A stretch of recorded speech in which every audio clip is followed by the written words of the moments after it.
Hello, welcome everyone again to my trash can of a channel. And today I am going to be talking to PDA Mama Bear once more.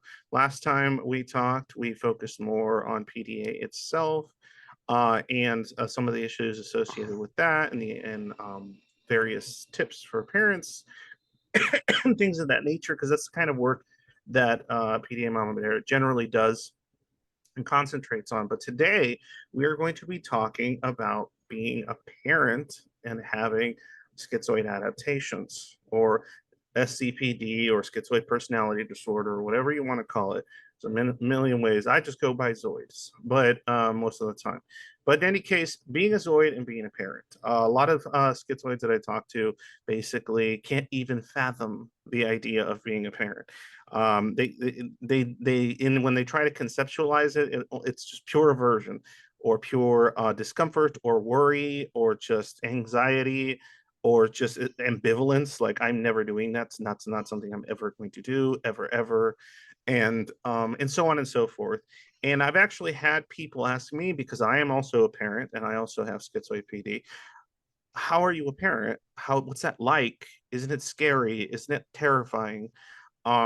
Yes to all of those. And but in a different way than you could imagine. And so yeah, today that's what we're going to be discussing. PDA Mama Bear, maybe you want to just do a quick like blurb just in case somebody that didn't watch the last one doesn't know anything about you. Yeah, definitely. So I'm Sandra PDA Mama Bear. I have a blog at pdamamabear.com, and I focus on autistic pathological demand avoidance because I went through that, discovering that with my own oldest child, and I have two others that are younger than that, and he's 12 now.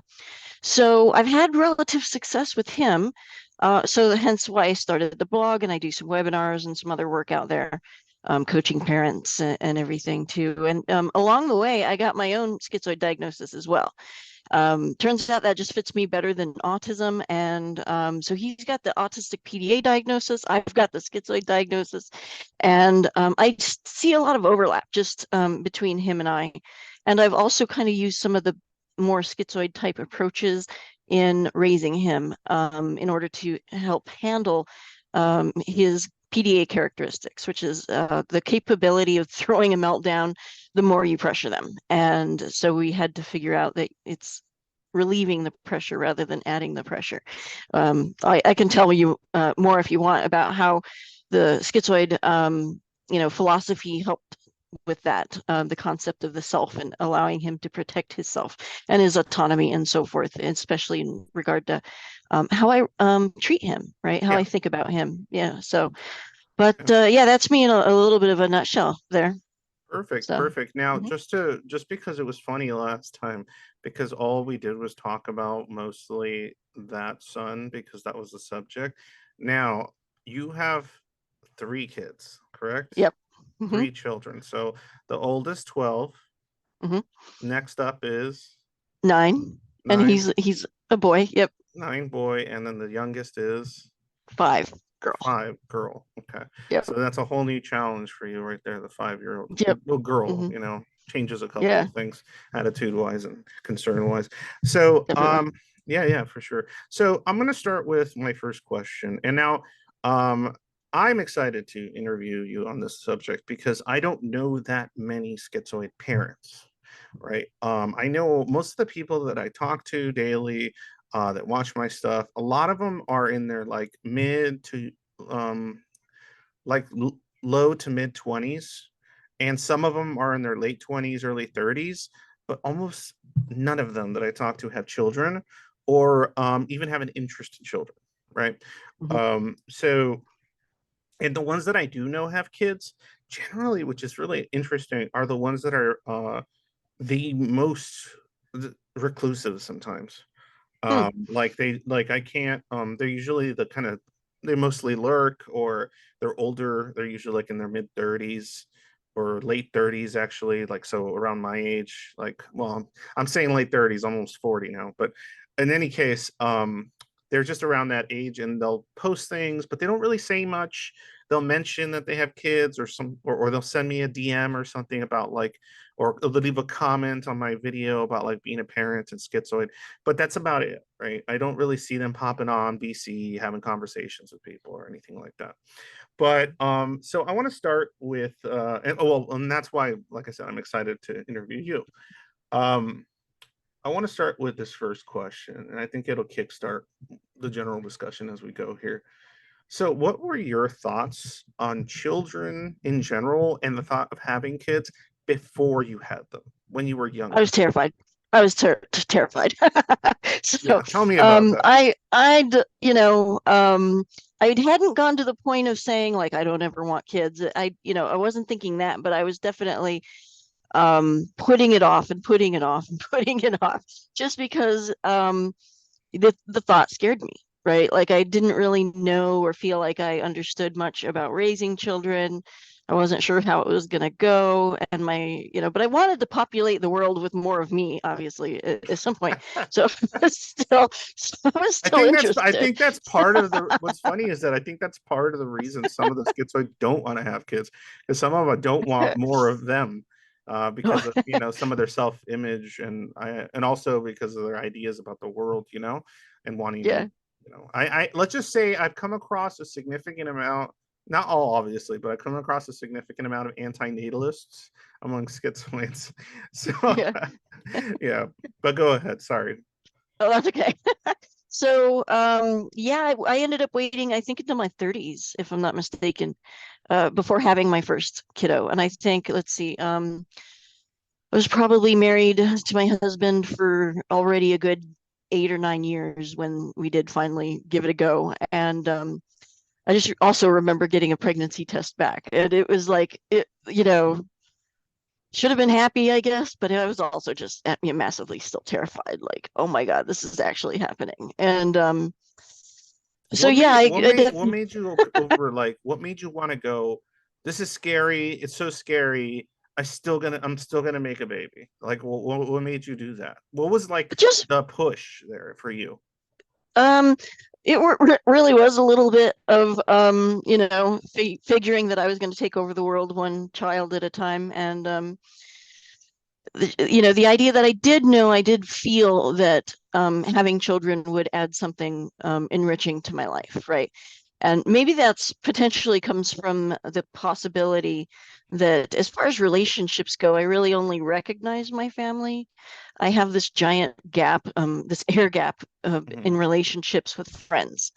And so I didn't have any friends that were maybe filling a void just because I'm not into it. I don't understand it necessarily.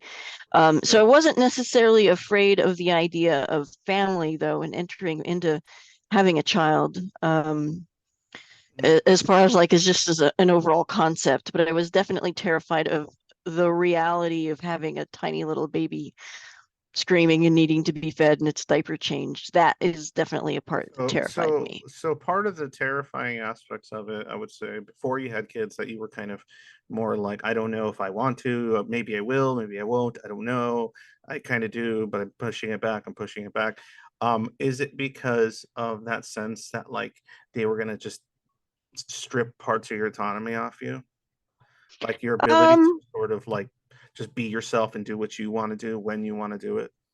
well, interestingly, the kind of autonomy that I have is much more aggressive than that, I think.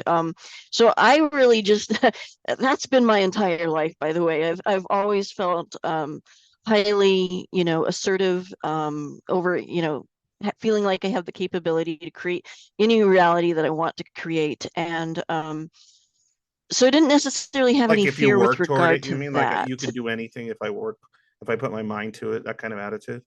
Yeah, exactly. Right. And so, and then I know that doesn't necessarily change things like the laws of physics. If I get hit by an asteroid today or something, then it's not like I can Or control a that. But car, but yeah. yeah, her car, yeah, It doesn't have to so be an hopefully by then asteroid, but sure.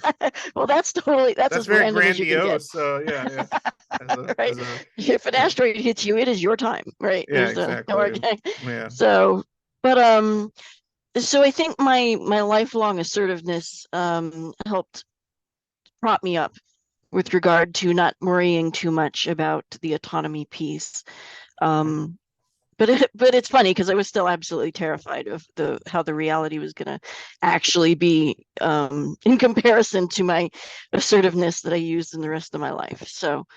Um, so yeah, I guess it's I went ahead and finally broke down and went with it, and I was absolutely terrified and nervous. And then I had him. I don't know if you have any questions about that part of it. And thank God for my husband because I still continue to be terrified.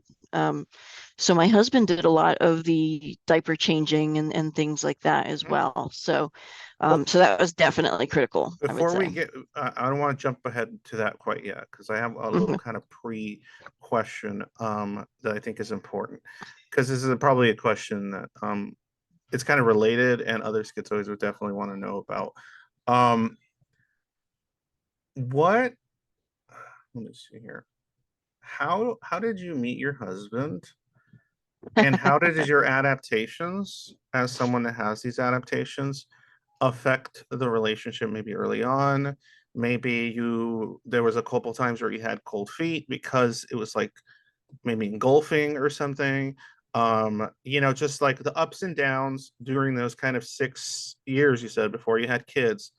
I Mhm. want to know a little bit about that. And then I want to know what made you decide this is the man I'm going to do the terrifying act of creating a child with. So, all right. So the how we met. Well, first of all, going before even that, um, so I was a crime scene investigator on a police department. So I'm definitely surrounded by all these males, right? And so um, I already knew I was assertive. In fact, curious little interesting footnote: when you take the when you apply for the job, they do the psychological testing, Mhm. and the police psychologist told me, based on I guess the MMPI-2, which is what they were using back then, that I was more aggressive than most male cops.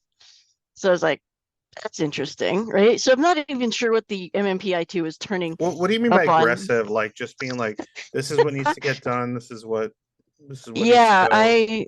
I think I kind of lack necessarily understanding social boundaries, and that can result in me being highly tenacious. Like blunt. So that maybe a little blunt too, like it just I'm highly driven, and I will if I want something, I will make it happen, right? And so I think the test was just picking up on something like that. So Mhm. so then I was dating different cops and everything, not in relationships, more like old school dating, one or two dates. And if it wasn't working out by then, it wasn't turning into a relationship at all. So, No, no, no, no, no, no, no, no, no kiss goodnight after the first date, you're saying? Is very correct. just Right. Yeah, no, yeah, none yeah. of that. No, So, no, okay. so I had to date a lot, right? One or two dates, I went on dates that were like, had How was the that ick for you factor and dating? Like dating? um so again, I just kind of held my distance, right? In a kind of with that old school dating style of like, you just get one or two dates at the most, and no kiss, kind of thing. I was still in control, of the whole thing. So and that's kind of part of my tenaciousness, I guess. Um What made you want to date at all? Like, I'm guessing because of the adaptations, you didn't really have a lot of intimate friends or close people in your mhm, life in general. mhm. What made you think, oh, I want to date? Obviously, it's not to get laid because you're looking for an actual like Yeah. person, right? So it Mhm. wasn't just like a libido driven need. What made you go, okay, I don't really have a lot of intimate friends. I'm not really interested in making a lot of friends, but gosh darn it, I have to try to date. I need to find a mate. Yeah. I did happen to meet somebody that I resonated with early on and had a kind of like a crash and burn relationship there. Mm, So I knew that I could, get along with somebody. And the thing about a relationship of that nature is, to me, it has a clear goal, which is an interesting way to think about relationships, but I do. So, there's a clear goal with regard to finding a mate, right? So that mm. didn't bother me, Reproductive right? And success, hooray! yeah, right. The world needs more of my genetic code. Thank you very much. And so I just always, and that was part of the problem with me dating is I always felt like I was more driven and assertive than the men, and these were cops too, right? And so I was having trouble finding somebody that I felt was a good match for me, right? Because of, my kind of autonomy is just kind of like a complete disconnect from the social pressures. And I know this about myself. I was highly driven, highly tenacious. I could get anything that I wanted, really, if I wanted to. Excellent planner. I have decent executive functioning skills, and so those are things that have helped me be like this, obviously. And so, yeah, I mean, I just dated a lot of cops, occasionally a firefighter, a paramedic, and nobody was really checking out. Is it the So, lack of sorry, am I interrupting? I apologize. mm-mm, mm-mm, Okay, because no. no, it's just because I have little questions I find interesting.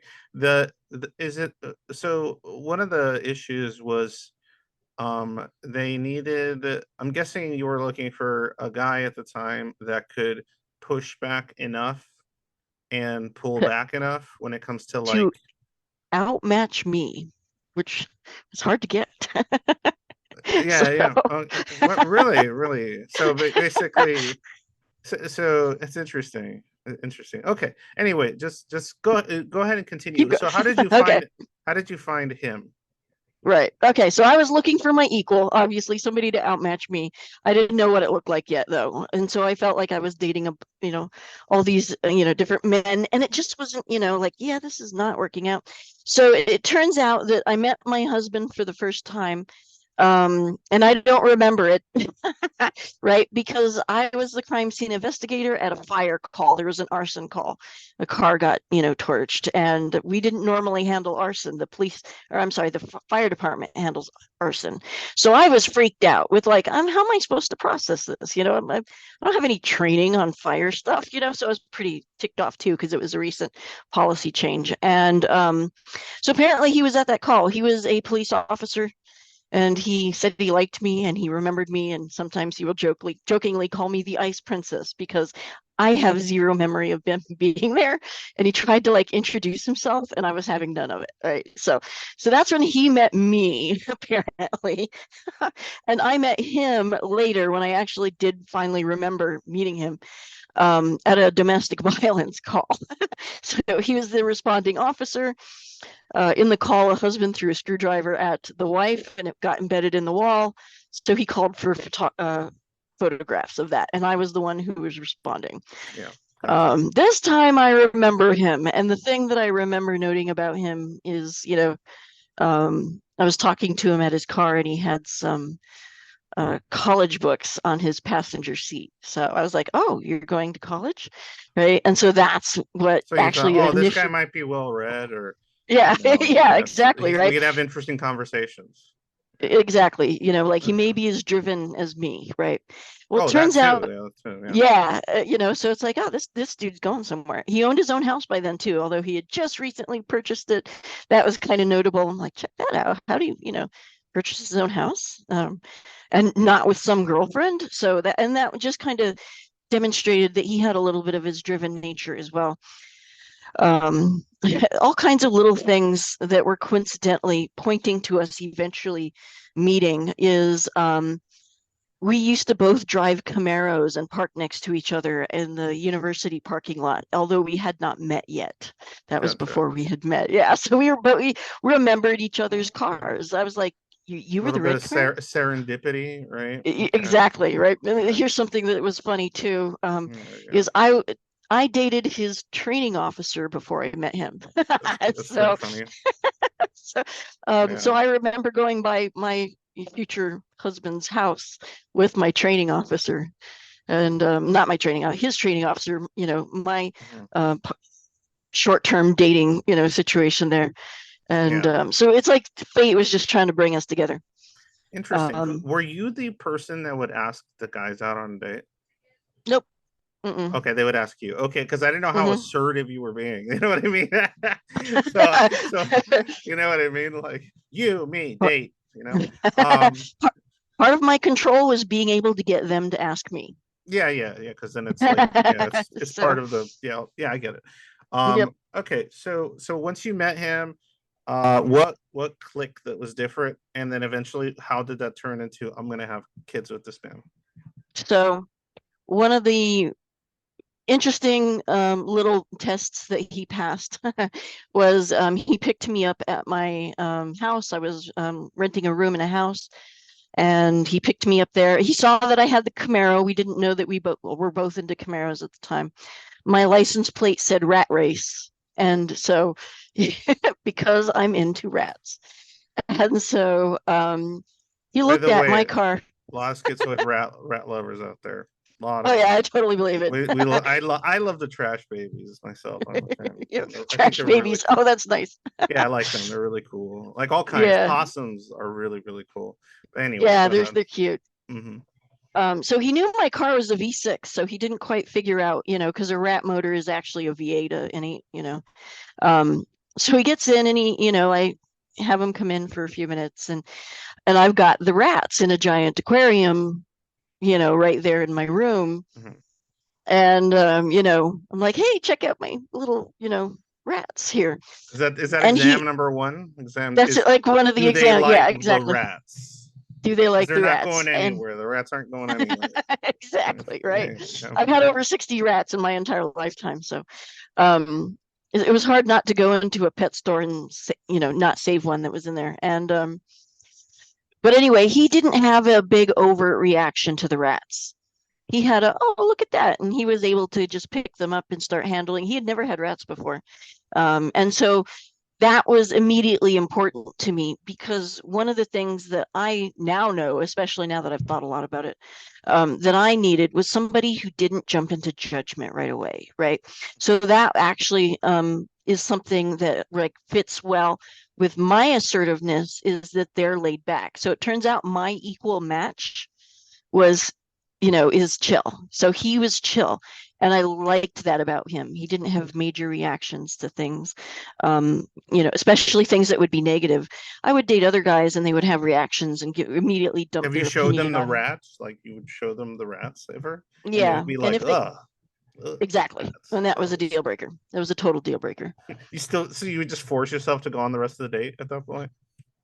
I might. Yeah. If I can just get some, I'm gonna get free uh, dinner. uh, yeah, I'm going to get attacked for this, but yeah, You get a know, free dinner. get a free. Well, I mean, they're shit on your rats. What the Yeah. hell, dicks? So, You know. yeah. Anybody who would have a strong emotional reaction to something that I thought it was uncalled for, I definitely didn't, give a Like if you second made date. a crash joke and they got like really weird about it, like something like that. Yeah, something like that. Hmm. One guy was a firefighter and he knew I was a crime scene investigator, and yet the whole time during the date he totally trash talked cops, right? And I'm like, you know, You're like, dude, don't you realize? you do. I probably have a few friends that are cops, or I Yeah, know people, I respect people in my profession that are yeah, cops. Like, what's wrong with you? yeah, Yeah, that's not very smart to do. yeah. Um, okay, so this gentleman, that's how he passed test number one. So that was early. Let's skip Mhm. forward. Okay, how did we go? Okay, time to have babies with this guy. Why him? Why um did you want his genetics?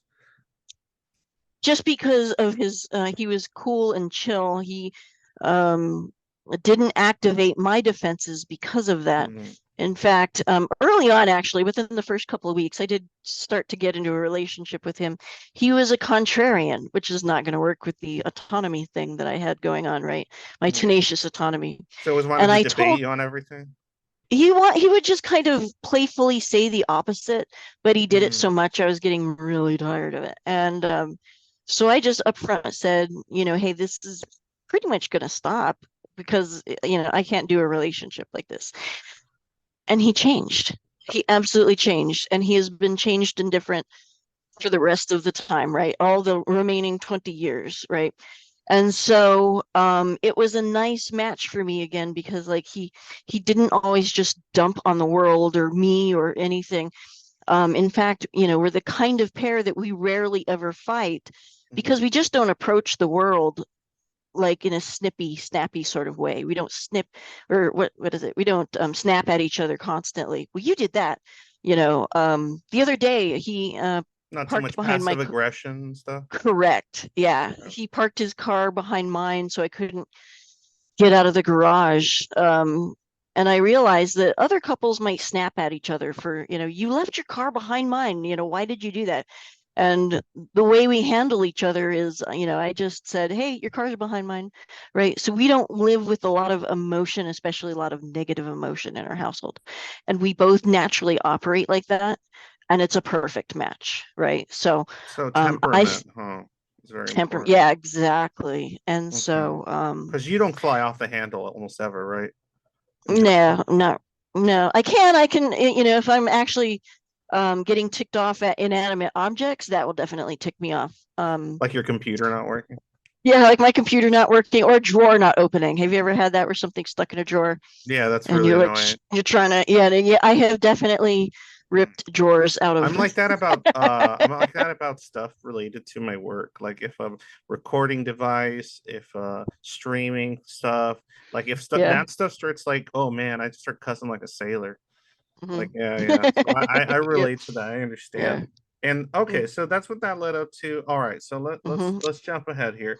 What was your pregnancy like as somebody? And also, we haven't really brought it up too much. Some of the symptoms or negative symptoms associated with being schizoid are Hmm. things like it can range anything from dissociation to anhedonia to it's also abolition, right?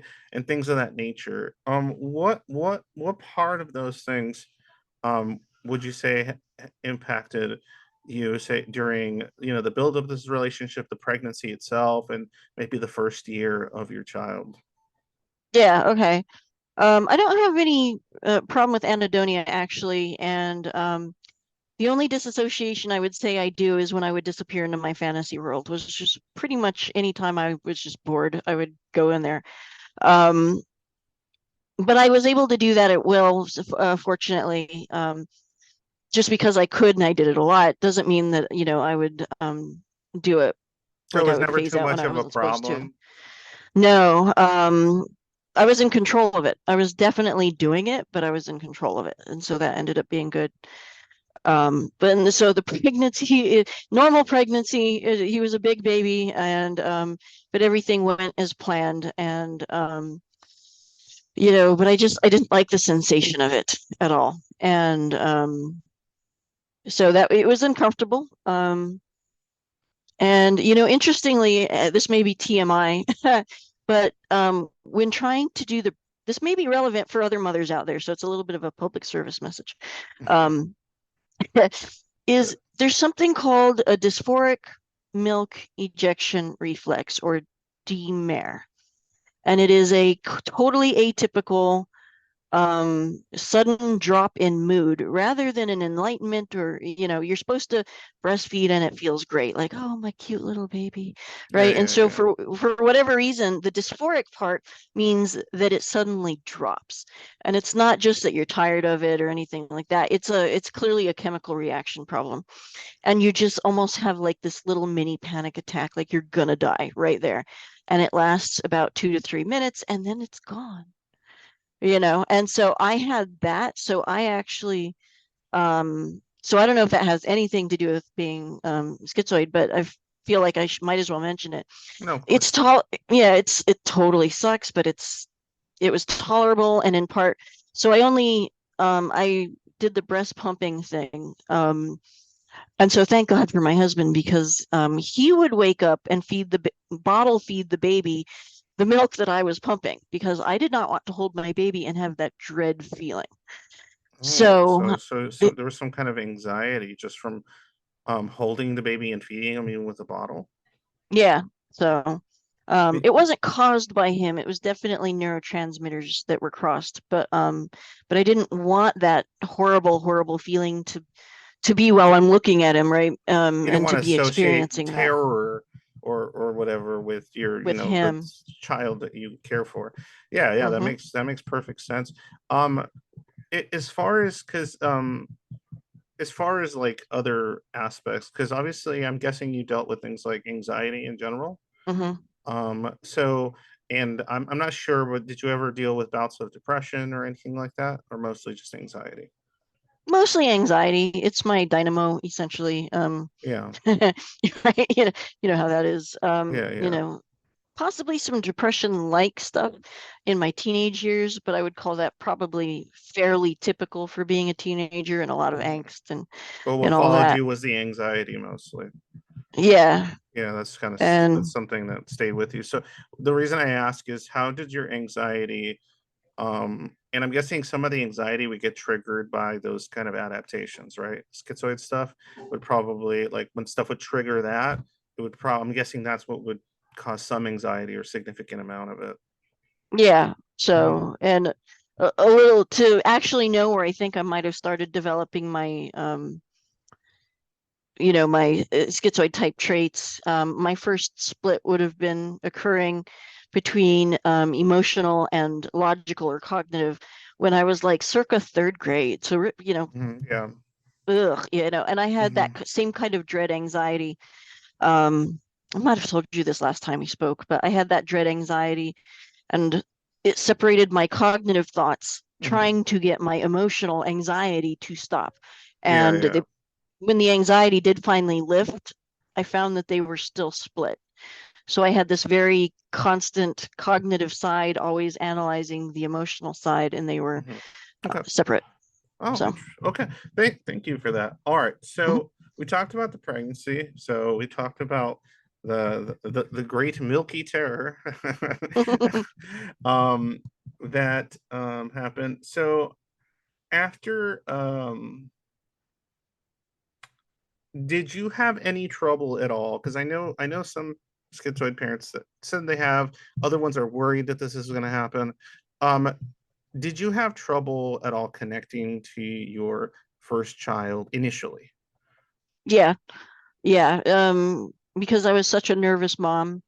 Mhm. Um, and because my husband was helping with like, also getting up at night every time, he was hungry, I would breast pump, he would actually, feed, bottle feed. My son, I think, probably originally connected more with him. And So there so, was more skin to skin with him too, and all that. yeah. Okay. And I remember feeling bad about that because I was like, that's not what it's supposed to happen, at least according to, all the lore of motherhood, but it's what we ended up with. And like it ended up working out, but back then it was hard, right? Yeah. Because I felt I knew I was distanced from my firstborn son. So, and who knows, maybe that contributed towards his future PDA tendencies. I don't know. Yeah, I'm wondering. Well, I'm glad that's something that was overcome, but I just asked because like that is kind of one of the scary things that I've heard people that are schizoid that they ideally would want to be a father or mother, but the thought of like what scares them is the thought of having the child and then having the same feeling that they have with strangers or people that try to be their friends or other Hmm. family members they're not connected to, because a lot of schizoids aren't very close to their parents, or they're close to one parent but not the other, or just maybe they're close to their grandfather or grandmother but not their parents for this or that reason, or none of them, Hmm. right? And so that kind of reminder of like, oh, I'm just disconnected from other people in so Hmm. many ways, and I don't relate to or understand other people, that transferring over to like your child is Hmm. something that scares them. Um, and I'm wondering like what happened, because you're saying you kind of dealt with some of that initially, right? Hmm. Like at what point did that change? Like was it just you reconceptualizing it? Did something happen inside you? Did that's the kind of stuff I'm wondering. Like what went off? Once he started getting communicative, where I could, say things and actually get response, that's when I started to feel better. Right. And so and I did eventually become close to him, but that was more on like an upper layer or upper level of communication. Yeah. Um, and I did allow for, and because it's within my personality anyway, to conceptualize a different kind of connection that doesn't necessarily look like the neurotypical type of connection. Our connection was based on that communication. Once I felt like I could have that impact on him, right? And luckily, this little guy happened to be hyperlexic. So he was actually, softly pronouncing letters while he was still in the infant room. So he became communicative pretty early on. But yeah, that first year when he wasn't communicative, it just kind of messed with me a little bit. So, I can imagine. Yeah, I can tell when yeah, you talk about it that it's a rough thing to think about. yeah, It's something that is pretty rough. Yeah. yeah. But I felt good though I did find it, right? I had to find, you Mhm. know, a schizoid version of it though. And I'm a Yeah. full believer that of accepting that it's gonna, connection's gonna be different for us. And it just is, Hmm. right? We're not gonna be able to force ourselves into the neurotypical version. Um, and so we have a nice warm, it's maybe a little logical, kind of, Spock A little Vulcan style. slightly intellectualized, Yeah, maybe yeah. overthinking, maybe a little, Yeah, yeah. yeah. Yeah, I get that, and it's interesting to me because, like, as you well know, I don't really, because you say a schizoid way of connecting, and what I hear is a neurodivergent way of connecting because, as I've mentioned to you, I think that schizoid PD is exclusively neurodivergent a Hmm. personality disorder. So I think most of the people that I talk to that are relate to this or have diagnosis with this are either autistic or on the schizo side of things. But still, it's that Hmm. same feeling of like I'm disconnected from people. Humanity feels different to me. I don't really care about the things that other people seem to care about, conventional social stuff, and so on and so forth, right? Hmm. And so yes, when I've discovered that schizoid people can make friends and they can connect to others, it just takes a certain level of safety and tweaking and kind of eccentricity acceptance and openness and some of the stuff you were mentioning that helped you connect to your now husband Hmm. is sincerity, right? Honesty. Yep. All those things are incredibly important because of, I think, neurodivergent reasons, not just because, oh, trauma, I'm scared type stuff. Though it could be that, but it's a whole different, whatever, that's a whole different thing. What I wanted Hmm. to mention too is that I feel like I had a little bit of that too, like for my first child, because I have two kids. Hmm. One's 12 now. That's funny. So 12, 12. And my other one is 3. So no, 4. Jeez, 4. Jeez. He's growing too fast. But and they're both girls. But yeah, with my firstborn, I would say like, yeah, that first year. And I understand what you mean by the non-communication thing. It's just it's you don't have any feedback, right? So without the feedback, it's hard to gauge a bunch of stuff. And then besides not being able to gauge a bunch of stuff, all you're left with is your own thoughts about Hmm. your relationship to that child. And let's just say a lot of schizoids' thoughts regarding their relationship to anyone, for that matter, are usually pretty negative or pretty like their outlook is not so good.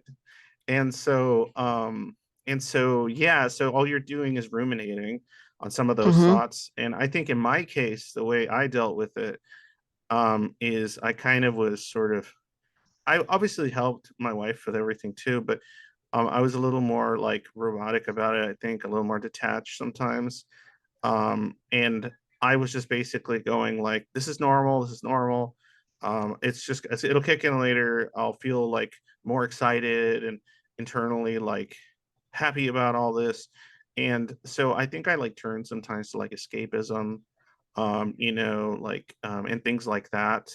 I would sort of like try to associate my kid to like my interests, my special interests and stuff, just so like I'm like, okay, I got to make this connection. I was like so preoccupied with the thought of like how do, I got to, but it's funny because it like kicked in really strongly after about a year um initially, but and I think you might agree with me on this one. Besides like the whole like like feeling, the love stuff, right, for the kid. That feeling, those feelings.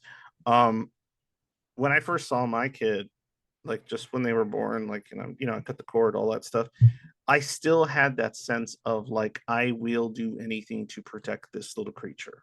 Like Hmm. this little creature, I'll do anything to protect this little creature from anyone, including myself. Like, and so like it's just like this kind of visceral, that part I felt for me was like very just animalistic, almost like an instinct.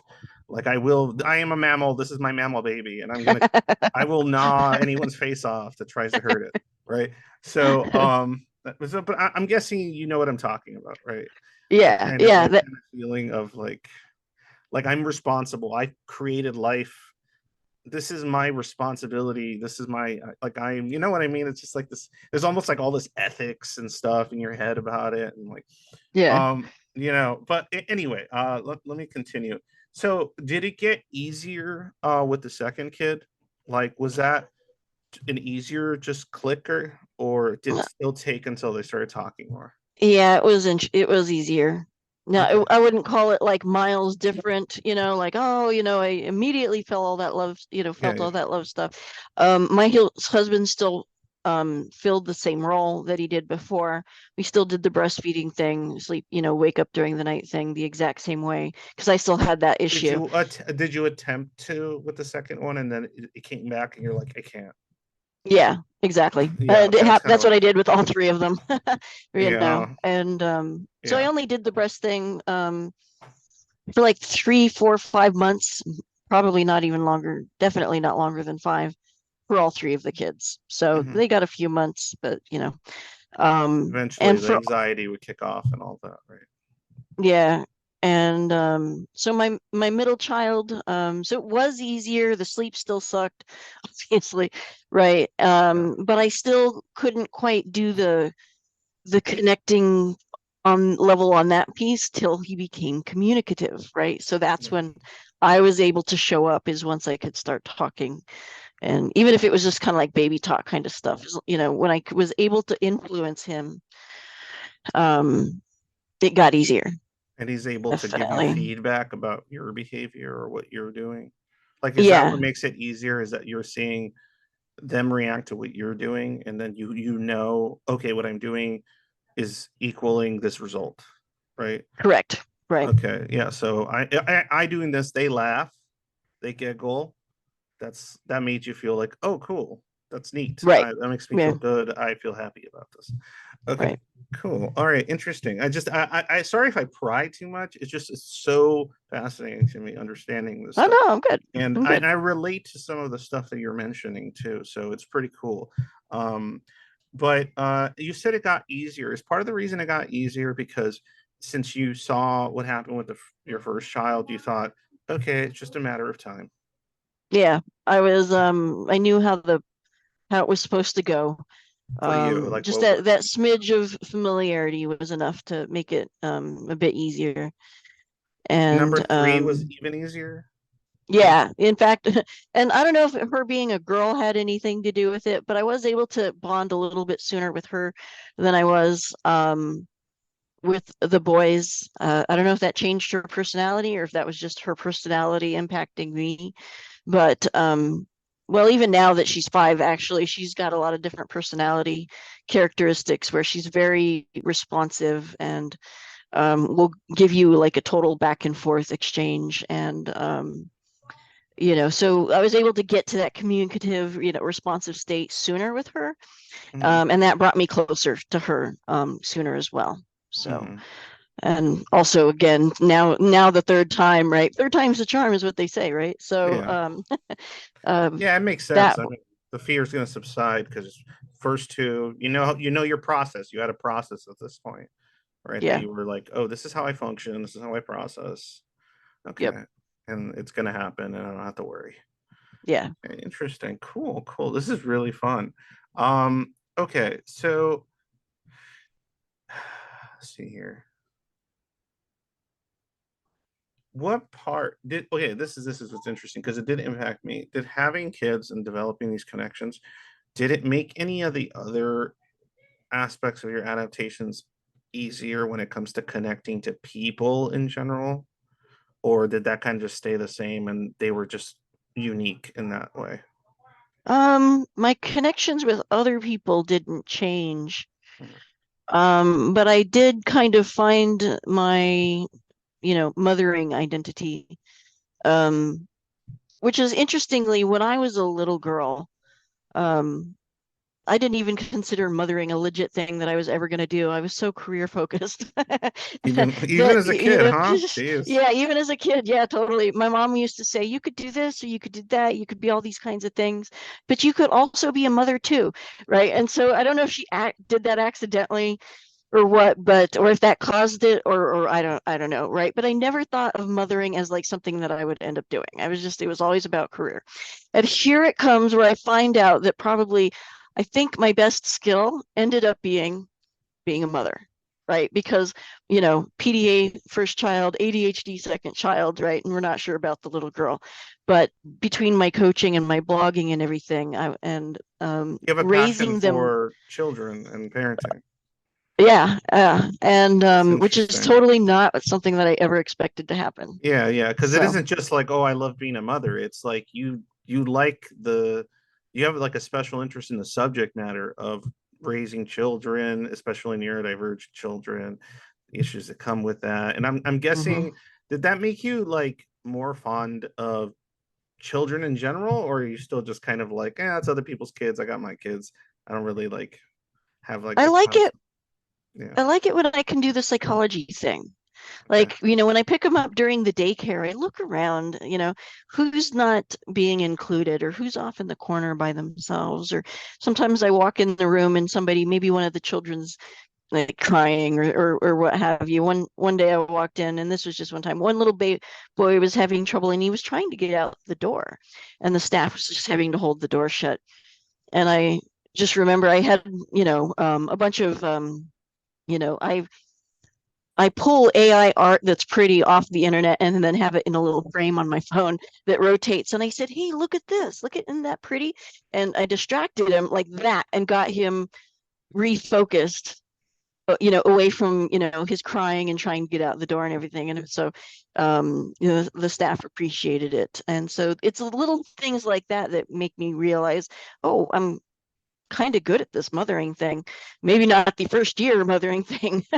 That's for other people. But looking at the mind of the children and being able to have a positive influence is, you could almost say it's the level of a special interest now, Yeah. um, that I never anticipated it having ever. Yeah, So, yeah.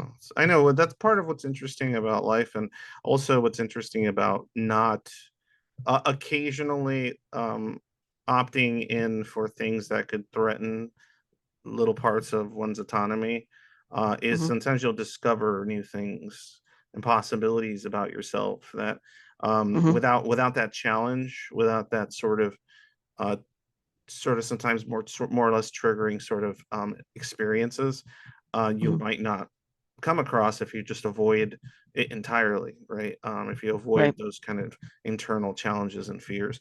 Um, and so would you say like it increased, like not increased, but like you developed a sort of like stronger empathy for children, Mhm. like in just in general over like Yeah. like you said you Y- saw the little kid in the yeah. corner, like I'm guessing you, if when you saw like like kids that might be neurodivergent and stuff, like I'm guessing there's a little spot in there for you Yeah, for empathy. what I was doing was still congruent with my overall personality that I've always had. Mhm. I've always felt more like a protector, Okay, I see what you mean. so if there was something like this little kid trying to get out the door, what I did was kind of a protective action to help bring him back, so that he wouldn't Help his either get mood in so he's not trouble or, so yeah, so that he's not not so crying some more and things like that. okay, cool. That felt like where I was especially good was defending them in a way, to include psychologically defending them, right? Um, and my coaching kind of falls into that, right? Like I'm trying to, even from a distance, help psychologically defend children by helping parents understand them more, Mhm. you know? Yeah, of So yeah, you course. could Yeah, say I do have a broader understanding and empathy for children now. Cool. All So right. Sorry to pick at you like this. I feel no, like it's I'm good. picking on you sometimes. But I'm just picking at your brain, and it's just really fun. Um, okay, so we're getting over here toward the last two questions I have. So I would like for you to give any advice to any schizoid parents out there that do deal with maybe they're going through that first year themselves. Maybe they're going through Mm, something like that. Maybe it's going past that first year. Maybe whatever, what have you. I don't know what the situation may be, right? It's just individual. Or maybe the ones that are scared to that want to have kids, but they're just terrified of like maybe some of the stuff you were scared of occurring or happening or be mm. what kind of advice would you have for some of them out there? I would tell them to definitely lean on the support that first year. It does suck because, there's a certain lack of sleep that you're getting. But it's temporary and it actually becomes temporary pretty quickly, or, it goes away pretty quickly. Um, but yeah, first 6 months are terrible, every 2 hours or 3 hours waking up to do the feeding. But again, when you think about in the grand scheme of things, 6 months is not that long out of a life. So it's something that it does become tolerable, right? And it does wear off and start changing, and they do start sleeping more and more through the night, and you're like, oh, thank God. I Okay. That's probably more like normal parent stuff in general, right? Like the whole yeah. not getting enough sleep part. But Hmm. what about the fears that they have is what I'm saying. Like what would you say? Like did you have any fears about like if I have a kid, there's gonna be like all these things that I will now be tied down to? Um No, oh, okay, so you never no, I had always that. felt like I was going to be their master, and they would follow me around like ducklings, and, and there'd be no problem, right? I just knew Yeah. that they had to grow up into those, into the ducklings that would follow. Uh-huh. And so, but yeah, it was more like just general anxiety that first year and not specific fears, right? And Okay. me, and my autonomy's always felt really secure just because of my overall attitude, tenaciousness, and like I just part of my tenaciousness, by the way, is remember it does absolutely separate me from other people because they're usually expecting me to be beholden to them somehow, right? And I'm not, right? I always feel like I'm permanently have this air gap between me and other people, but that's part of my tenaciousness.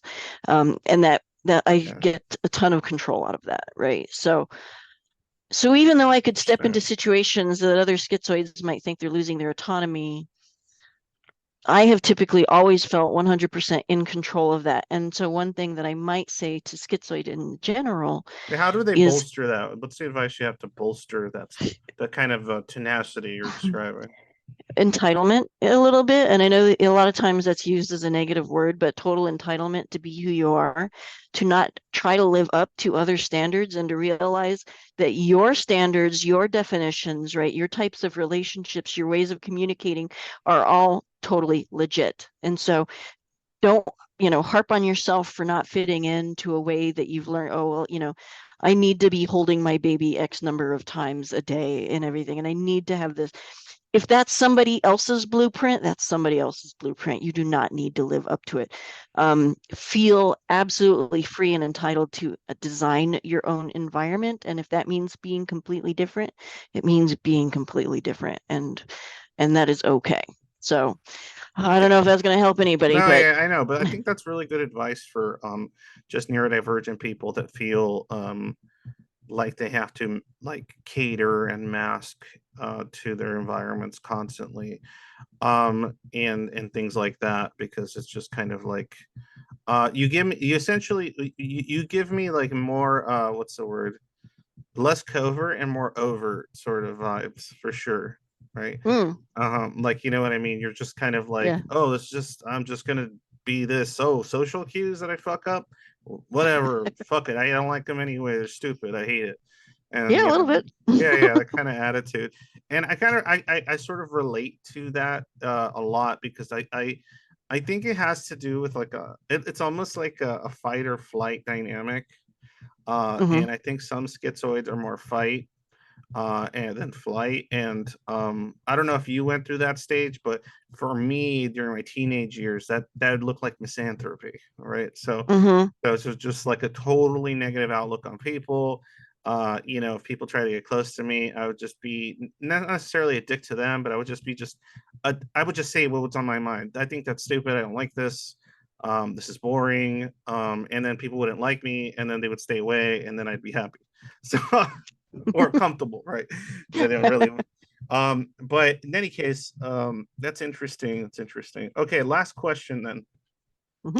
What advice do you have for schizoids that already have kids, but the family thinks they're distant, right? Because I've heard of schizoids tell me, like, well, I love my family, I care about my family, but they say things like, I'm not involved enough. I don't I don't like show enough reactions to things. I'm too like, kind of dry and blasé about like most things that are happening.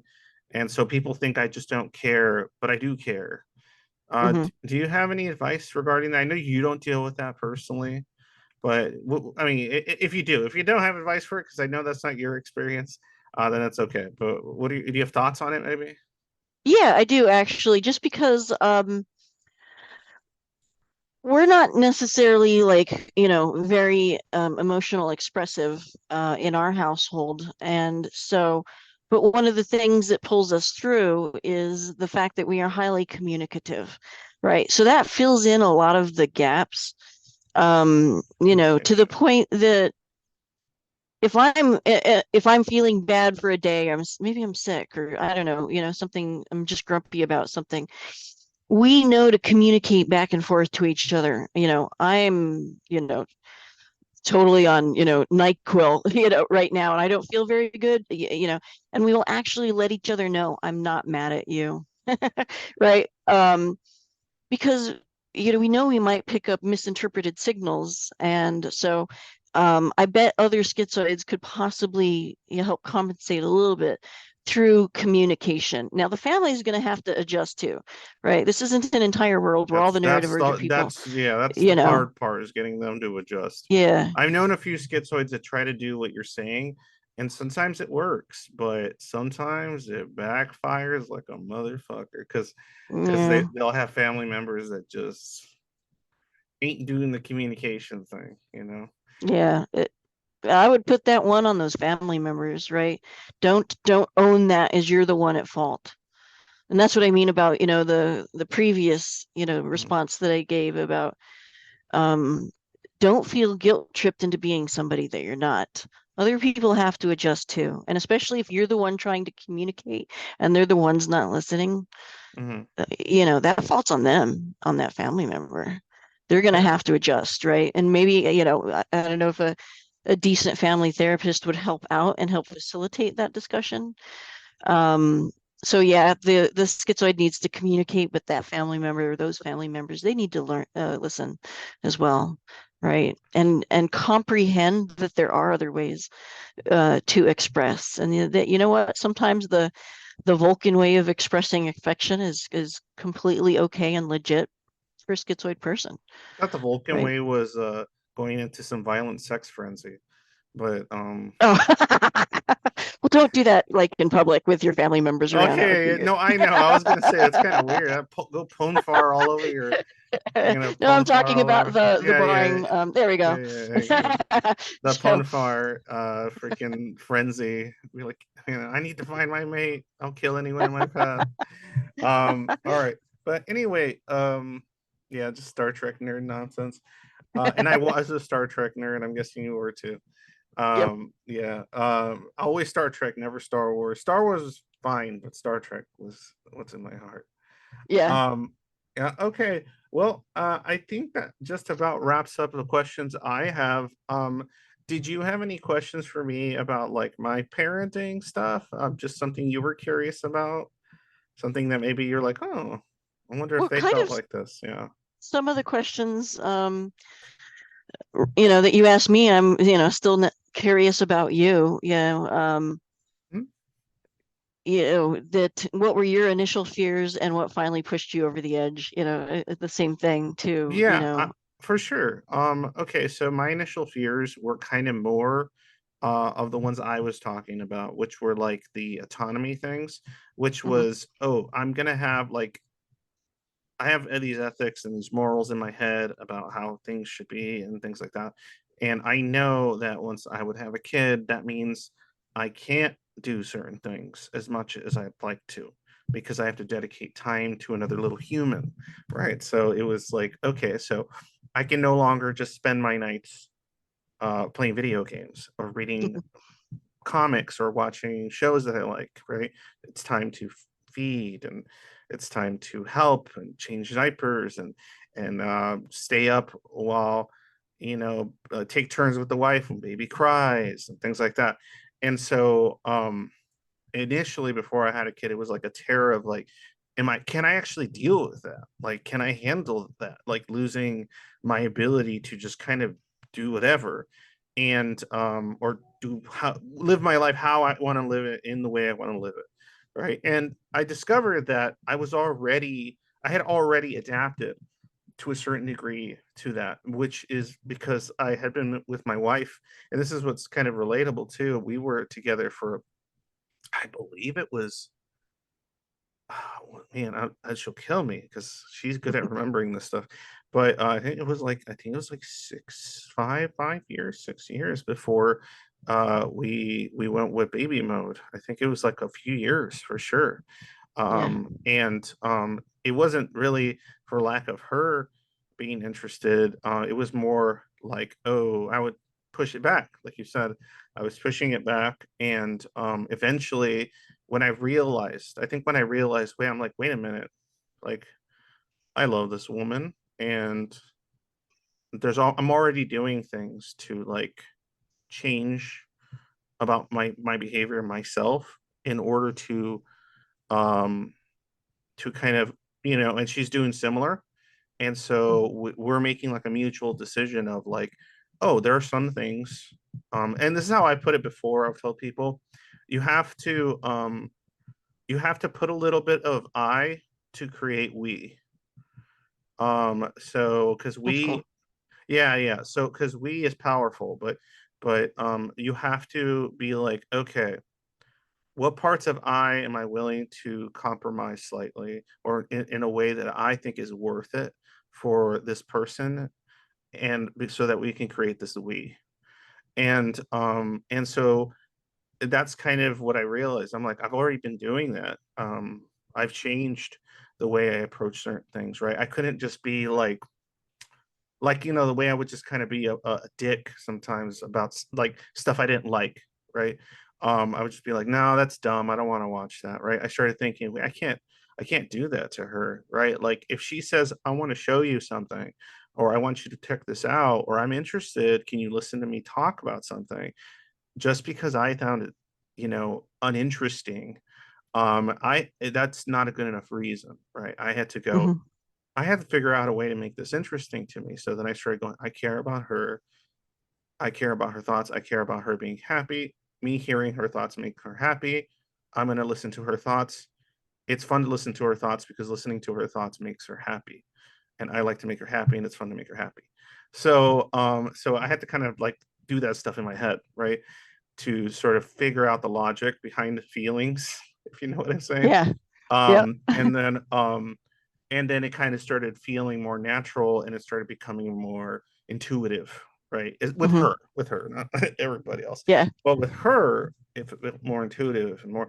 And so I realized, like, wait, I've already changed. I've already done this, and now all I'm going to be doing is I'm going to be doing this for this little creation that the I'm going to be creating something out of the we. Like the we is no longer going to be an abstraction, right? The we is going to be something concrete, and that concrete thing is a baby, right?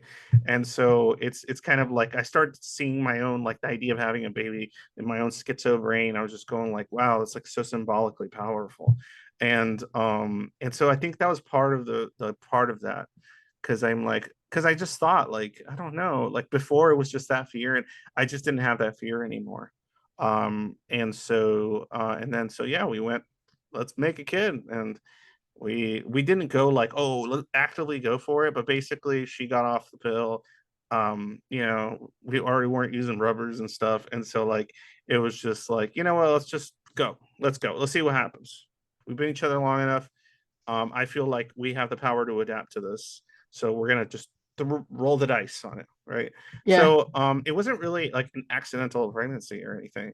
It was more just of a like let the cards fall where they may, right? And so we didn't chart it, we didn't plan it. It was just, and then after like I think a few months, you know, pregnancy, okay, cool. I think it was like 6, 7 months.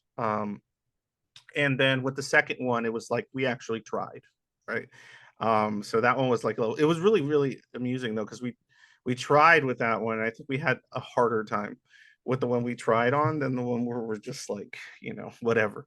Um, and so yeah, I would say those were my fears. That's how I overcame those. And then when it comes to like my issues, I do deal with a significant amount of anhedonia.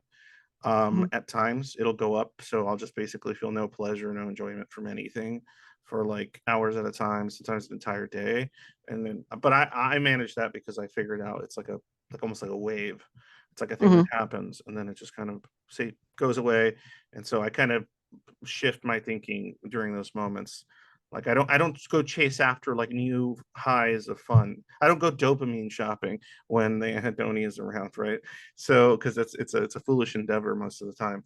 But but uh, but it never. I would say it didn't. That's actually one of the things as a parent that was always difficult for me is I don't want my kids to see my depression. I don't want my kids to see me in a panic attack or something. I don't want my kids to see my anhedonia, right? And so because I just don't, in my mind, they can't figure, they don't know what this is like, especially when they're little. Maybe when they get older, but when Yeah. they're little, they're not. It doesn't matter how much you explain it to them. There, some part of them is still gonna think it's they did it. Um, Mhm. I'm the reason dad is sad so much, or I'm not doing enough to make dad not sad. Mhm. So it's this kind of feeling of like, you know, stuff like that. And so more complex emotions, like, you know, I feel like kids understand happy, sad, mad, scared, but they don't understand angst. They don't understand, you know what I mean, like existential dread. And a lot of those things are usually not something that most little kids can even fathom, and or their brains are just at that point yet, right? Emotionally, right? They just haven't quite picked that up. They have those feelings, obviously. They can have those feelings, but they can't really explain them. All they could say, well, I was mad, but they can't explain, you know, I was resentful, right? You're right. Yeah. um, so, but in any case, yeah. And so that was something that I was afraid of. I thought because of my adaptations, I was going to be a shit dad. Like I was just going to be disconnected. I always had these fears, even though I felt connected to them, but I always had these fears that, oh, my kids are going to think of me as like being this kind of ambivalent father or something that's just kind of too just kind of like blasé about so many things. And you know, like he doesn't get excited enough about my birthday party. He's just kind of quiet, and he's just kind of like, okay, well, yeah, this is cool. Oh no, I'm glad you're happy, this is great. But like they're gonna think like, oh, I don't know, he's not showing that much like a lot of positive emotion. And so I always had that, like I was gonna fuck up my kids because that, like I was worried about that. Like my kids are gonna like think I was like some kind of like I don't know, like I was being like some kind of self-absorbed, like narcissistic personality with them. Like where I was just like, I was just, oh, I'm so bored about your life. I don't care about my, you know, I didn't want them to think that. And I'm Yeah. not like that, but I didn't want them to think, and I had those fears. So yeah, I would say that's something I've overcome significantly with my oldest one. I'm very connected to her. We have a lot of fun. We have similar interests on certain things. We have the same sense of humor, very kind of like offbeat, and also a little kind of dark humor. And so like I'll make jokes that are pretty grim, and she'll laugh. She'll be like, "Dad, you can't say that," and I'm like, but it's funny. And then she's like, and she'll laugh, but she'll be like, "Oh my God, Dad, what's wrong with you?" I'm like, and I love it because she's not like, she just thinks it's funny, but she laughs because, I'll just say something about like, some person walking rickety down the street, and I'm like, I'll just make a comment about like what is it, stepping, they have a foot in the coffin already or something like that, and like she's like, don't say that. But she's laughing, right? And she's just like shaking her head at me. So it's stuff like that, and stuff like when I'm bored of something, that like I'll say something like she'll be like, I'm bored. I'm like, right? Like this is not that fun. And then she'll be like, I know it's not that fun. And then like so I can share like that little ways with her. You know what I'm Yeah. saying? And Yep. yeah, and it's really cool. It's really nice. So yeah, anyway, I don't know if I answered whatever it is you asked. I forgot what you asked by this point. No, I was actually going to ask exactly where you took it. I was going to ask you, what is it like now? And I'm Yeah. glad you brought up the humor thing, because you brought up things that are true for me that I didn't bring up during my own answers. But the humor thing is so instrumental, I think, to being part of that connection, right? Humor So we're makes not just, everything better. yeah, and that's part of the chill attitude that my husband was able to bring to the relationship, Mhm. and that we're able to connect over. Like, I think that may be something that we have that may be atypical with our family members. That is a connection that maybe not everybody has, right? And so rather than being snippy at each other, we are a little, snarkastic at each other, and it's in the fun sort of way, like, Banter. yeah, Yeah, banter, exactly, yeah, it's right? called Like we banter. would tell our children that, we might sell them on the black market and probably get a lot of good Yeah, money for yeah. them. I'll Yeah. tell. We used to tell my daughter. We joke around with her. We would say, "Hey, you better behave. We're gonna take you back to Toys R Us where we bought you." And she'd be like, "Don't take me to Toys R Us. I don't belong at a toy store." I'm like, "Yeah, that's where we found you. We bought you a Toys R Us." She's like, "No, you didn't. You guys are lying." And I'm like, "Look, and I would joke. I would joke around with her. I'd be like, just make sure never to look at your back in the mirror. You're gonna see where we put the batteries." And stuff like that. She'd be like, Yeah. "No," but I think she was like 4 or 5, and she'd just be like touching her back. Yeah. She's like, "I don't have batteries." I'm like, Yeah. "No, you don't have batteries, baby." But stuff like that. Yeah, I get it. I think humor has been a saving grace for most of my life, and it's gotten me through significant periods. So, and parenting is one of those things. Yeah. Parenting in humor is like the best, right? When you're stressed out, and then your kid's stressing you out because like there's just all this stuff and all these things going on, and then they do that like they and I'm not saying it in a mean way, but they do that stupid little thing. Like they just do some silly ass bullshit, and you're just like, oh man, this is awesome. Like they just do some silly bullshit, make a dumb Yeah. face, like throw a ball in a weird way, fall down in a dumb way, like just silly crap, just silly Yeah. crap. Or make a comment like because of their total ignorance of subjects, right? They'll just be like, or say a word weird, or accidentally say something inappropriate. It's always the best when Yeah. kids accidentally say something like super inappropriate, that you're like, oh man, I'm glad like we're not surrounded by people for that one, because I don't want to deal with people asking questions right now. Right. They're like, yeah, you're gonna get the social workers called on me if you keep Yeah, like saying my that. recently my littlest one has been like, and we tell her don't do that, like she'll like be in the living room, or she'll be like, look dad, and I'll be like, hey, what's up? And she's like, I'm dead. I'm like, Right. I'm like, don't say you're dead. Like, one, that gives me like anxiety. Just don't say that. And then two, like, I don't know, just don't say you're dead, please. And she's like, it's funny. I'm like, it's not funny that you're dead. So just stuff like random stuff like that, or she does that thing where she says the words that she's not supposed to. She was for a while, dude. At one point, I don't know if I don't think I told you. This is a little off, whatever. But she my littlest one, my well now 4 year old, but she was saying what the fuck, and I have no idea where she heard it.